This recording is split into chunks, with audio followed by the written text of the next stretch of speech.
She poured boiling water all over her husband when she found out that he inappropriately touched their son. At the age of 21, Corinna Smith married 42-year-old Michael Baines, and they had been married before and had children with those previous relationships, but together they had a son and named him Craig. To family and friends, they seemed like your typical couple. They had their ups and downs in their marriage, but they seemed very happy. However, behind closed doors, Michael was very controlling, and this is just something that Corinna would deal with. By the time they had been married for 38 years, Corinna was 59 and Michael was 80. His health was declining, so she had to take on the role of his career. In 2007, Corinna and Michael's only son, Craig, had been deeply troubled and had even served time in prison for a serious assault. His downward spiral was something his family struggled to understand, so when Corinna talked to him about it, all he said was, "Mom, he's a PDF file and he touched me." She assumed that he was talking about the man that he attacked and went to prison for, and the next day Craig seemed more happier, so she decided not to press him further about it. Then, in a devastating turn, Craig ended up taking his own life. Corinna was left shattered, drowning in guilt, and felt like she should have pressed him more about the situation, talked to him about it,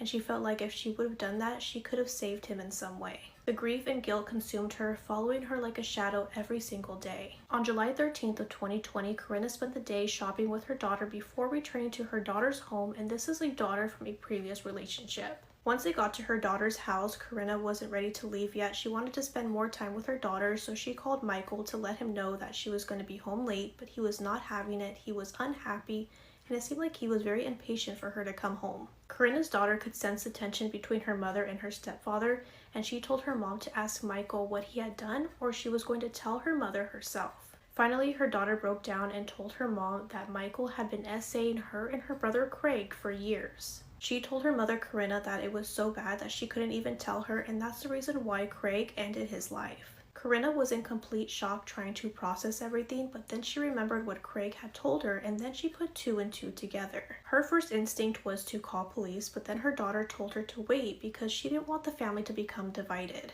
That night, Corinna decided she was going to take matters into her own hands, so she grabbed a bucket from her garden and poured boiling water inside of it. She then poured in 3 bags of sugar to create a thick, scalding mixture, and this took about 13 minutes. While Michael was asleep in bed, Corinna walked in and poured the boiling sugar water on his arms and torso. Most of the mixture landed on him and it caused severe burns. Once this happened, this caused Michael to wake up screaming in pain, so Corinna is running out the door, going to a nearby neighbor's house about 8 doors down. She tells the neighbor, "Hey, I've hurt him really bad and I think I might have killed him." That neighbor immediately called police, and once Corinna was taken into custody, she was said to be howling in distress. Once paramedics arrived to the home, they saw Michael in excruciating pain, and